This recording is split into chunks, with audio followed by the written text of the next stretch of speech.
To my mind, this is a strong contender for the greatest American novel of the 20th century, and certainly deserves its place in the conversation alongside titles like Grapes of Wrath and Underworld and To Kill a Mockingbird.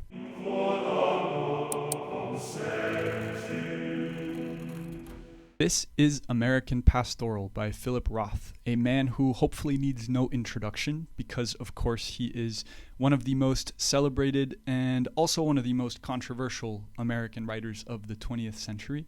He was a native of New Jersey who wrote over 30 books in his prolific career. This one, American Pastoral, came out in 1997. It won the Pulitzer Prize. It is probably one of his most acclaimed and well-known books.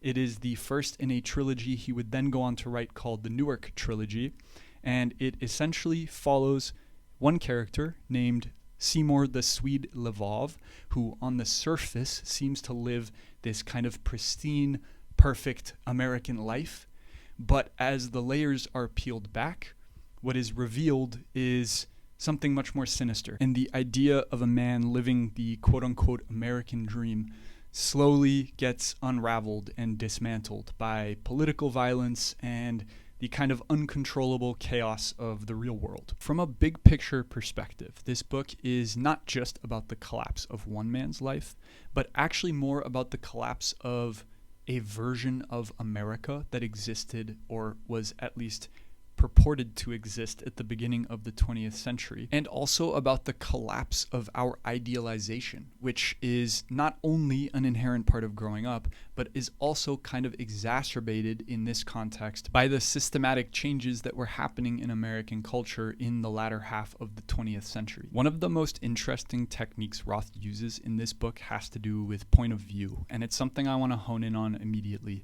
because it's relevant throughout the text, but especially relevant in the setup of the story and the characters.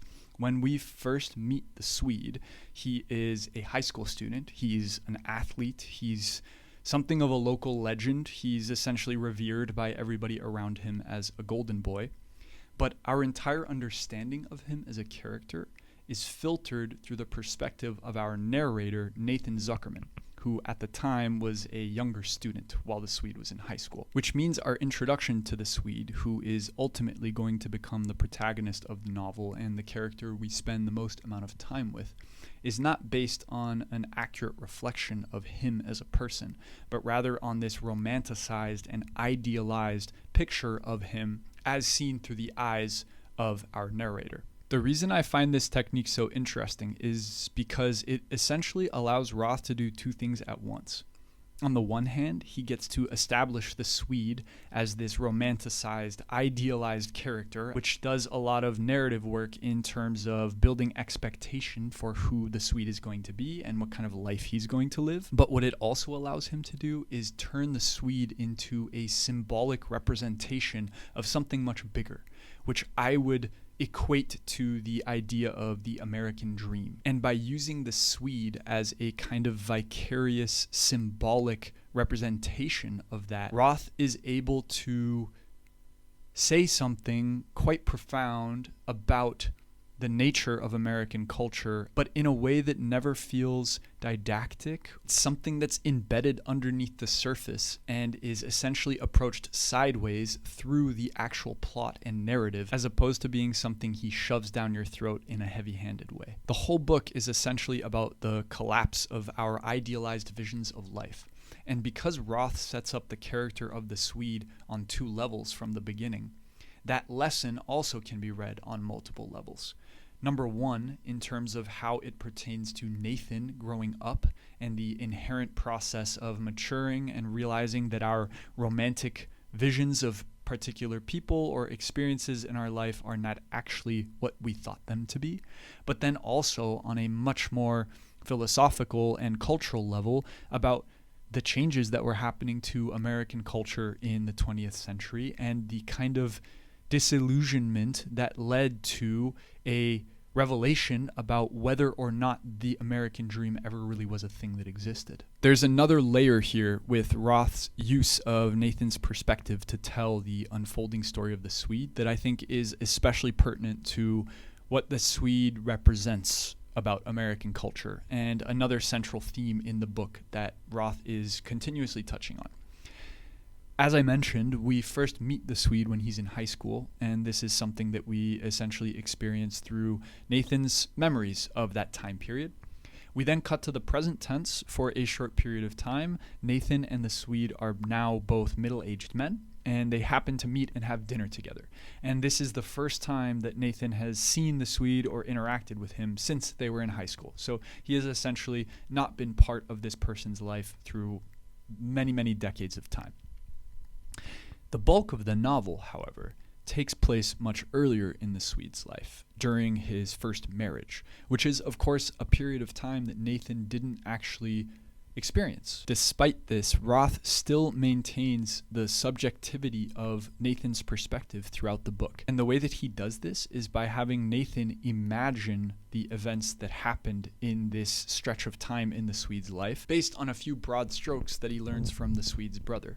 But outside of those little nuggets of information, everything that happens is actually fictional and imagined by Nathan, which adds this really interesting element to the entire novel in a kind of metafictional way. It's an act of imagination presented as biography, which means the tragedy of the Swede's life and the collapse of this American ideal is kind of Nathan's tragedy as well, and by extension, ours as a reader. Nathan has this deep yearning to understand what happened to the Swede, this man who, at least as far as he knew him or perceived him in high school, was a bastion to morality and wholesomeness.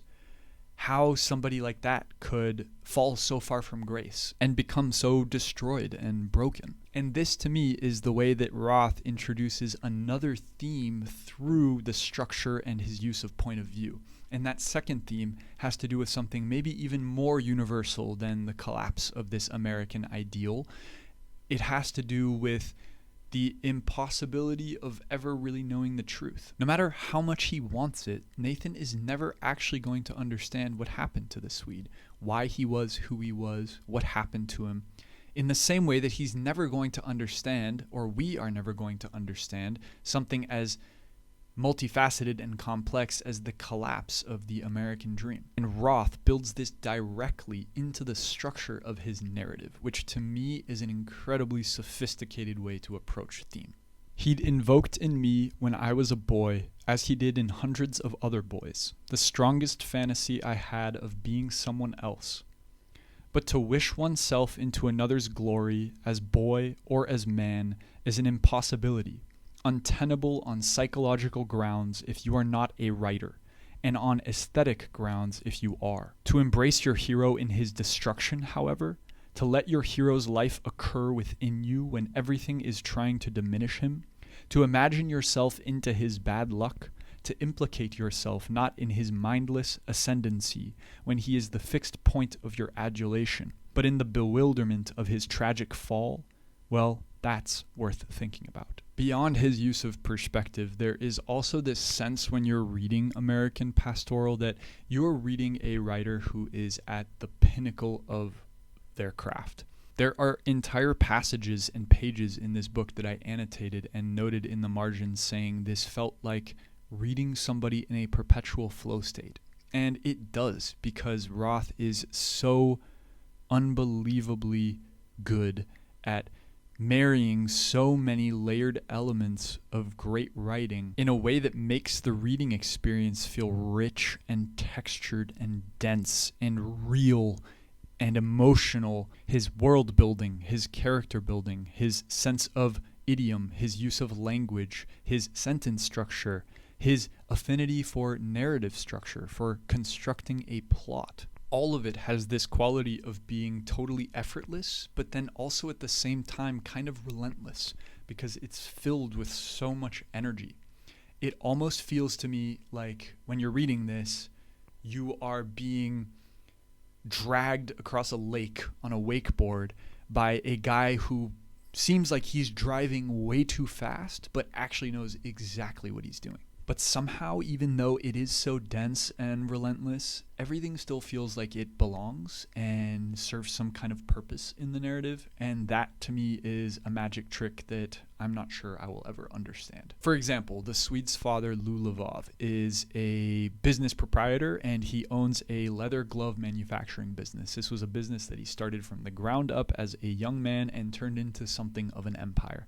And there are long stretches of this book which cover the incredibly detailed, specific, mundane minutia of leather glove manufacturing. I mean, seriously, pages of this kind of very, very highly specific detail, which in another book might feel excessive and might feel like it shouldn't be there.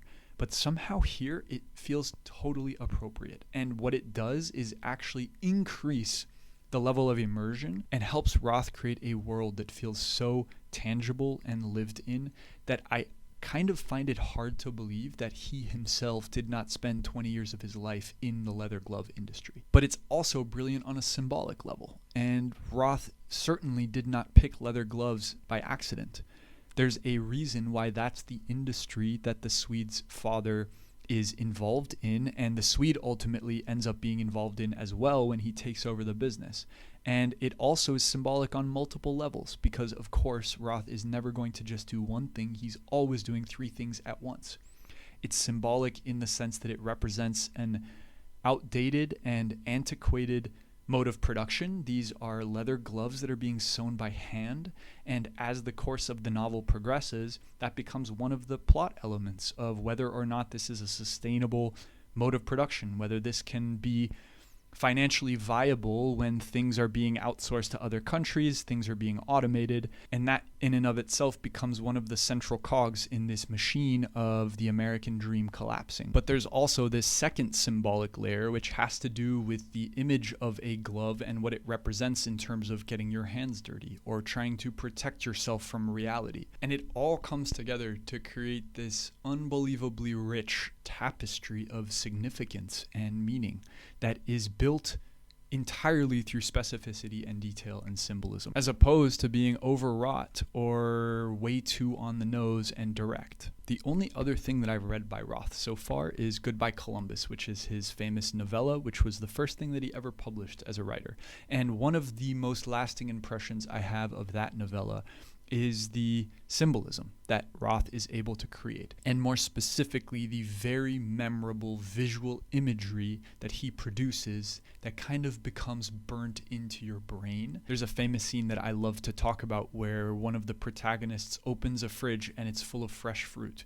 And it's a great example of how Roth is able to create these framed moments in the narrative that feel like paintings that not only have a strong sense of imagery, but also have thematic significance and symbolic significance. Roth does this again really well all over American Pastoral. And there's lots of examples that I could probably point to, but the one that I remember the most and the one that I think is maybe the best use of it is at the very end of the book. If you don't want this spoiled, by the way, skip ahead to the next chapter. Roth ends it on an image that is totally unforgettable and reminds me of the ending image in Grapes of Wrath, which is also totally unforgettable. And maybe also, now that I think about it, thematically connected in a way as well. At the end of the book, we are at a disastrous dinner hosted by the Swede and his wife, where essentially everything is collapsing. He has reconnected with his daughter, who is now a political revolutionary who has revealed to him that she's murdered multiple people. He is devastated by this. She is now living in a self-imposed state of squalor, which of course also increases his level of stress and anxiety. He has also just witnessed his wife having an affair with him, with one of their friends and neighbors inside of their own home. It is the bottom of rock bottom for the Swede, where this American ideal of a perfect nuclear family is essentially gone. And we end on an image of Lou Lvov, who is the Swede's father, trying to feed a drunk younger woman apple pie in the kitchen. This to me is such a powerful example of Roth's use of imagery and symbolism to convey theme and meaning in his books. The apple pie, for me, very clearly represents this kind of idea of American wholeness, of American purity. It is the essential American dessert in a lot of ways. Lou Lvov himself represents this dying generation, while this younger woman he's trying to feed represents the lost and uncertain younger generation who is incapable of managing the realities that are set in front of them and are turning to hedonism and impulsiveness and drunkenness as a solution to that. All of which, by the way, is still being subjectively imagined by our narrator, Nathan Zuckerman. Unbelievable. There are all kinds of things that I have not touched on, obviously, in this review. A lot of the thematic material as it pertains to politics, a lot of the specific plot elements with the Swede and his daughter, which I think is a really central part of the book. These are things that I haven't talked about, not necessarily expressly. They just weren't the things that were at the forefront of my reading experience. And what I wanted to try and do was hone in on some of the more narrative techniques that Roth is using here, as opposed to focusing on the tangible plot elements. But if those are the parts of the book that you're interested in unpacking a little bit more, I highly recommend watching the review by Books Are Better Than Food on the same book, and I will link that down in the description. If you've read American Pastoral and you're looking for something else to read, here are a few recommendations. Obviously, I would love to be able to recommend more Roth, but since I haven't read that much of his work yet, the only thing I can point you towards is Goodbye Columbus. This is a novella which is also typically published alongside 5 of Roth's short stories. This was, of course, the first thing he ever published in his career. It's a really fantastic introduction to him as a writer. I think it's a very legible and digestible piece of writing. It's not nearly as dense or as detail-drenched as American Pastoral, but obviously this is Roth at a much earlier part of his career, and it still is incredibly resonant in terms of his use of symbolism and imagery, as I mentioned briefly, and the story is also really compelling. The next book I would recommend is The Corrections by Jonathan Franzen. I see a relationship between a lot of Franzen's work and Roth in the sense that both of them deal with American culture as one of the central thematic elements of their writing. I also think both of them frequently write about decay and collapse, although I do think Franzen tends to approach it a little bit more on a character level and a little bit more psychologically than Roth does. Franzen is kind of infamous for being this person who is constantly attempting to write the next great American novel. I really love The Corrections. I think it's a fantastic book. I have not enjoyed his other work nearly as much as I enjoy this, but that's a very subjective thing, obviously, and I still think that The Corrections is worth checking out if you're a fan of Roth and American Pastoral. The next one is something that I kind of hesitate to recommend, but I do think that there's a very profound relationship between these two writers and this text in particular and American Pastoral. This is Herzog by Saul Bellow. Philip Roth was really inspired by Saul Bellow. It's something that he's talked about quite extensively. I think the reason they are different, and Herzog did not resonate with me so much, is because Bellow assumes that you should care about the protagonist in this book, Herzog, and if you don't, then it's really hard to stay engaged and motivated to continue reading. Whereas Roth, he builds and earns that level of trust and kind of empathy and connection to the Swede as a protagonist in his book. If you do like Roth's style and his use of language and the relentless, detail-rich subjectivity of American Pastoral, then maybe check this out. It might be something that hits you more than it hit me. The next one is Underworld by DeLillo, who is one of my favorite writers. DeLillo is a lot more impressionistic than Roth. This book in particular is a total behemoth. It's really long. It's an amazing accomplishment. It covers a lot of the same thematic ground as American Pastoral. It has to do with the shifts that are happening in American culture through the 20th century and the kind of collapse of an ideal that is tied to this notion of the American dream. DeLillo approaches this in a really different way, but his use of structure here, I think, is really brilliant, equally as brilliant as Roth, albeit a little bit different. I would say that this book is on par with Roth's in the sense of being probably one of the strongest contenders for the greatest American novel of the 20th century. As always, if you want to read my written review for American Pastoral, you can head to my website, and that's it.